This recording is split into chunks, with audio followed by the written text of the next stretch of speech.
All right. Welcome to my first full circle in a while.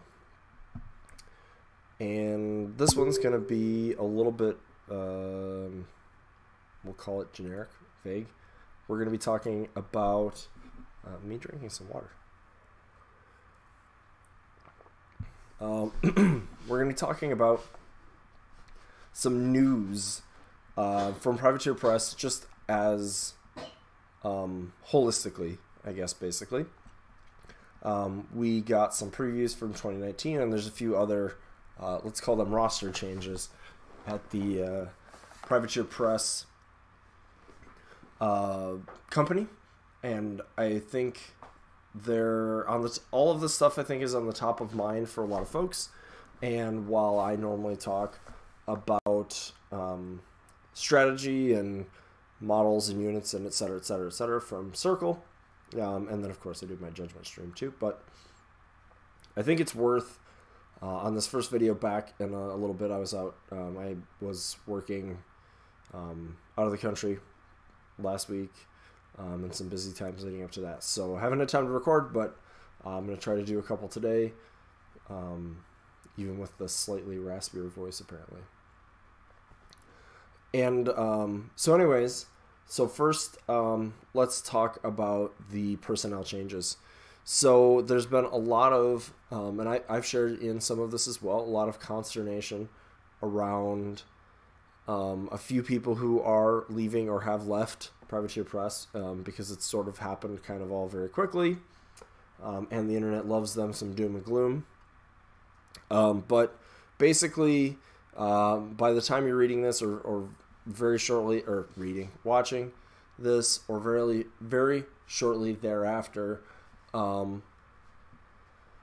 both two of the four Wills that you usually see, I'm told there's a couple more actually hiding that we don't usually see, but Will Schick and Will Pagani both have left Privateer Press, or are in the process of leaving. Additionally, recently, Lyle Lowry, who was I don't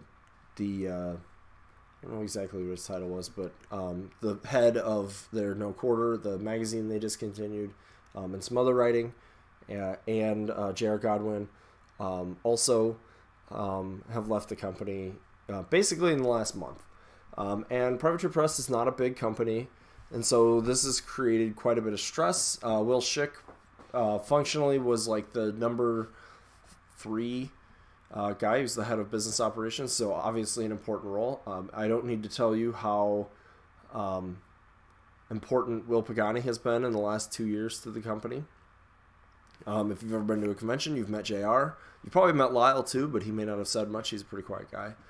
All of these are people who were important to Privateer Press, important to the process, and I can understand the stress over the turnover, because it's heading into uncharted territory again, as it were, and change is scary.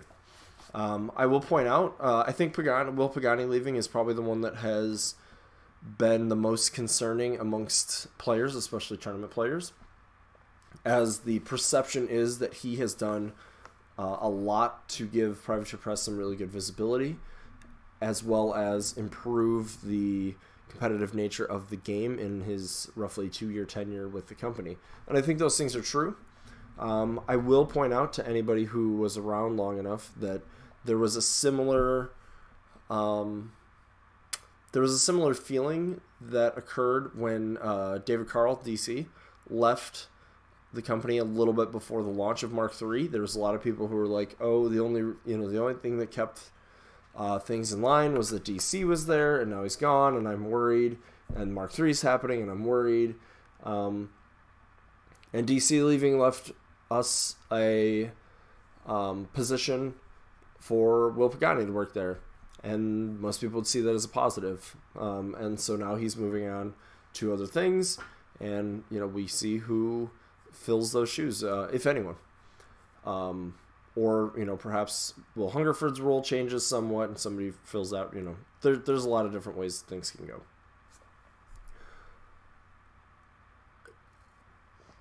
Um, Basically, the part this is the part of the video where I point out that the sky is not falling. This does not mean that Privateer Press is going under, they're being sold, anything like that. Honestly, working there is pretty tough, as I understand it. I know the area of the country they're in is up in the Seattle, Washington area. I know I have some viewers who are not native to the U.S., but the cost of living is quite high there. And I know because the game industry is pretty tough that the pay at Privateer Press probably, and I don't have any exact numbers, I just have some anecdotes that I've picked up over the years. But I don't think anybody's getting rich working for Privateer Press is basically the moral of the story. So, you know, it's a foothold to get into the gaming industry, and I think, you know, we're not in an age where people stay in a job forever. And Will Schick was there for 10 years. I mean, that was actually a very long time. I want to say, off the top of my head, the only people who've been there longer who are in, like, creative positions are, you know, obviously Sherry and Matt, Doug Seacat, and Jason Souls. And I think that's it. I know Hungerford's up there. He's probably 7 or 8, but Dallas has been there for quite a while too. But you get the point, right? So, like, you know, I'm sure we all know people who've mostly been in jobs only for, you know, 2, 3, 4 years before switching to something else. So these are jobs. I don't think this means the company is going under. I do think it means that there could be some shakeup. Probably not really felt right now, because most of the stuff for the next 6 to 9 months, I would say, is mostly probably in place. But yeah, and that's kind of most of what I wanted to say on that matter. I just want to make sure I addressed it. I'm also just you know, on the other side, I'm also very interested to see now that Pagani is not working there, you know, if we're going to see him back at some more conventions, possibly playing a little bit more with a little bit more competitive focus again. I don't know. I do believe he's still going to ATC, so I guess that's when we'll find out, because there's not really much between now and then. So more to come on that. Then we were also treated to a 2019 preview for Privateer Press.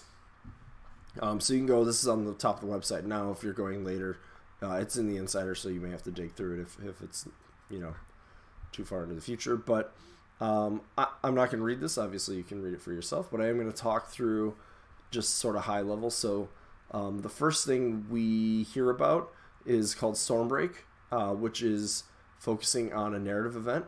Right off the bat, I want to say that I'm glad to see this toward the top of their things to mention here, because I think one of the things, and I'm not going to go in depth on this. I actually read an article about how this was true for Magic the Gathering, but one of the things that I've had some concern with is that there's been a huge amount of focus on tournament play, high-level play, competitiveness of every model, and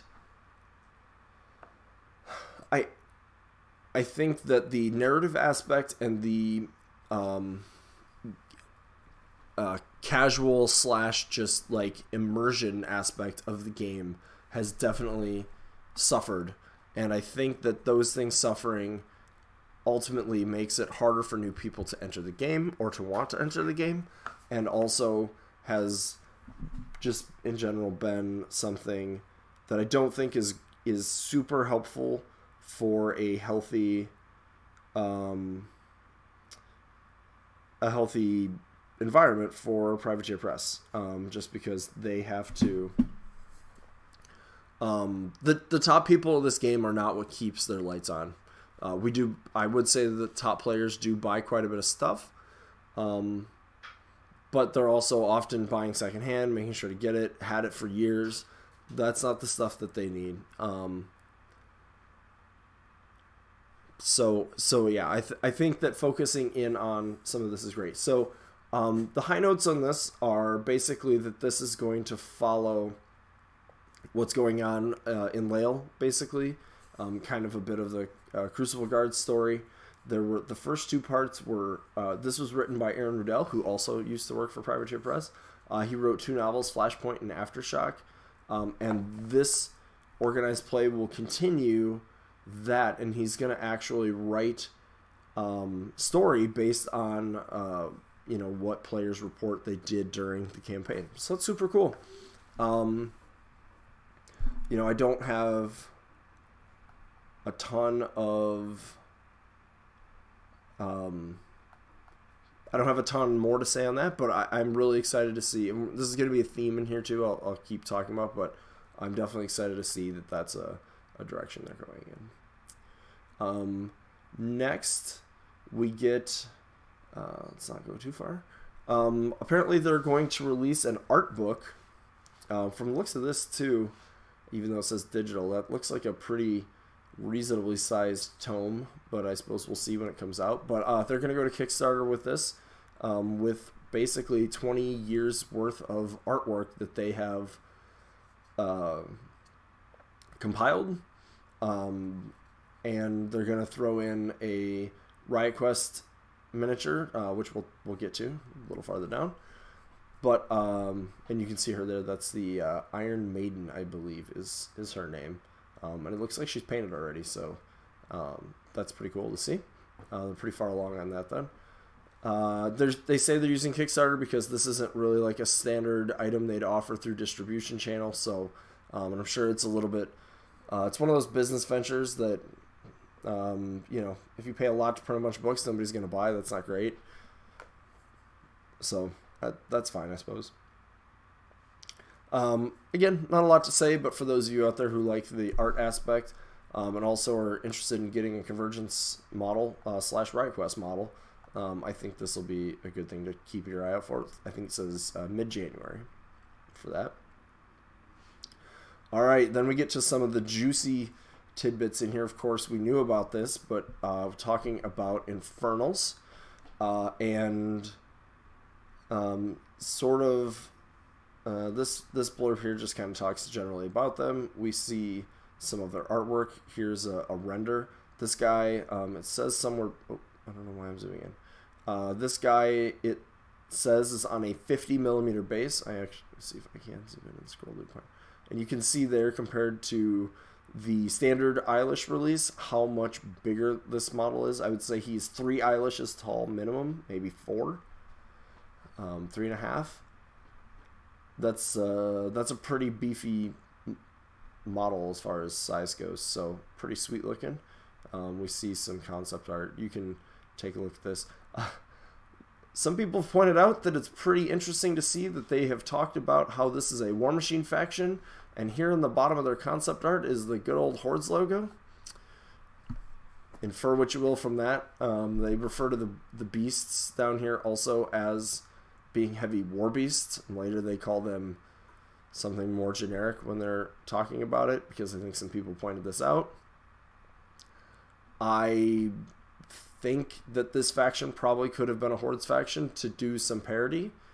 I don't necessarily know the reason behind not doing that. I could probably make some conjecture, but I don't think it's terribly beneficial to the point. But anyways, this is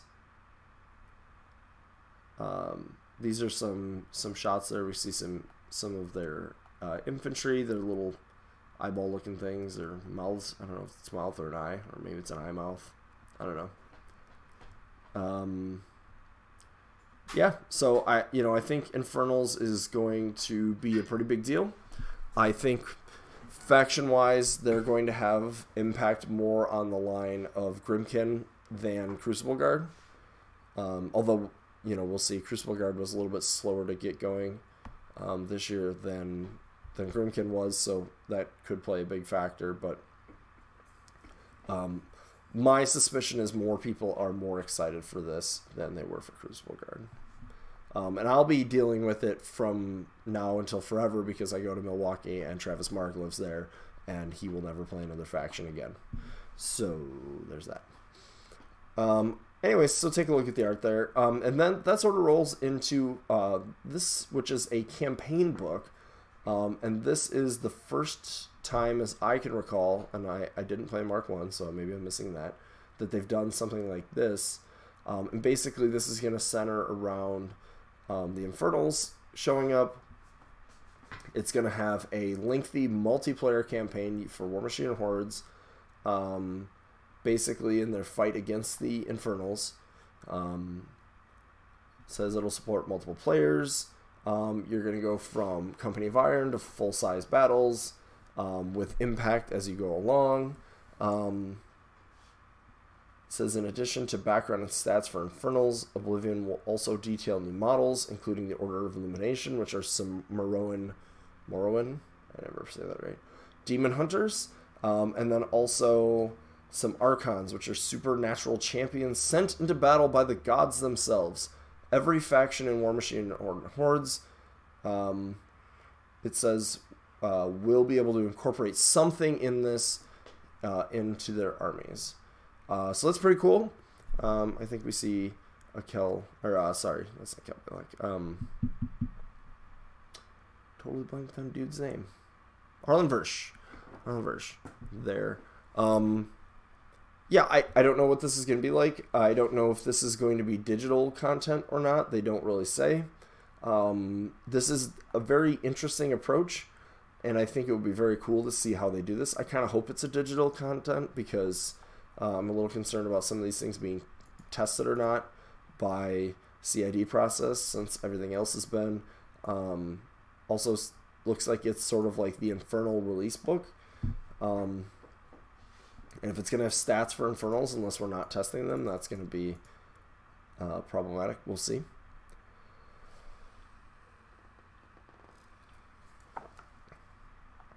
Archons, that is pretty interesting.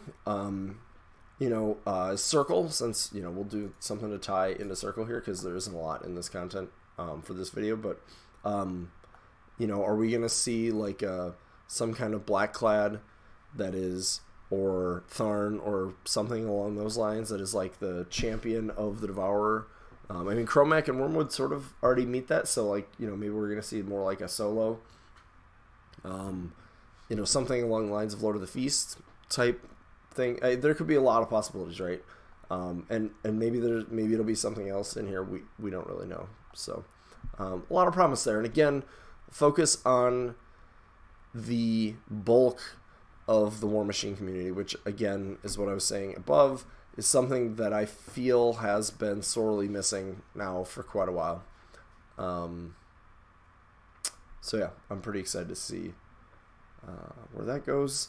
I'm not going to go into this a ton, but there's some Monpok news in here as well. So for you Monpok players, go check that out. I do like the donut factory, though. There's a big old donut up there. So that's cool. Mini Crate, they give another shout out to the L5R Mini Crate. Of course, says subscribe by December 5th, and this was published on December 6th.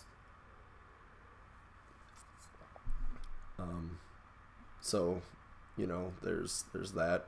A couple other things here. They also do mention for the Warmachine side of things, a few of the models. We'll see Harlequin Versch,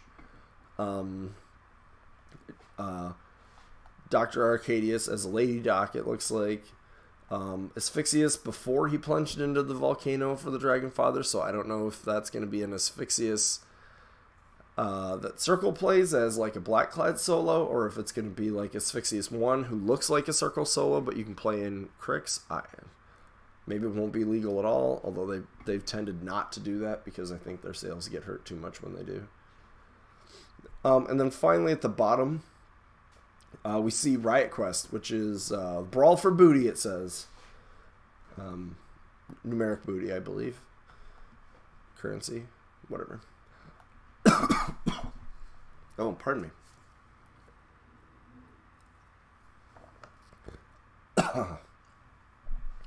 I'm actually very interested in this. I know a lot of players were did a lot of scoffing, for lack of a better way to put it, at Lock and Load. I think partially this was out of order in their in how they were going to present stuff, and this gives us a little bit more heads up, but this is kind of going the direction that I thought it would go. But basically you'll have 10 models. They'll get gear to equip up. You'll field 4 of them at a time. You'll be on a hex map. You can play one-on-one or multiplayer. It's going to be about a 30-40 minute game. And then the really cool thing that I didn't actually expect is that all of the models in Riot Quest will be legal to play in War Machine and Hordes, and some of them I think are new, and some of them are going to be like later incarnations. Like clearly over here you can see that's Iris 4, and that was officially mentioned by Will Hungerford, so that is happening. I think he mentioned Boomhowler 2. Somewhere there's a little pygmy troll riding a tank. Don't know what that dude's gonna do, but he's on a little tank. I don't think these are just gonna be like alt sculpts. I don't actually know for sure, but that's pretty cool. I hope we see some kind of druid in here. Would be cool, or skinwalker, or whatever. This is set in a possible future of the Iron Kingdoms, for what it's worth. We don't know how far. We don't know a ton of details, but and we don't really know when this is coming out. Although I think they mentioned spring, so I would hope they're aiming for around Adepticon, or maybe to have some preview stuff at Adepticon and have it rolling out a month or so after that. So, anyways, that's Riot Quest, and that pretty much wraps up.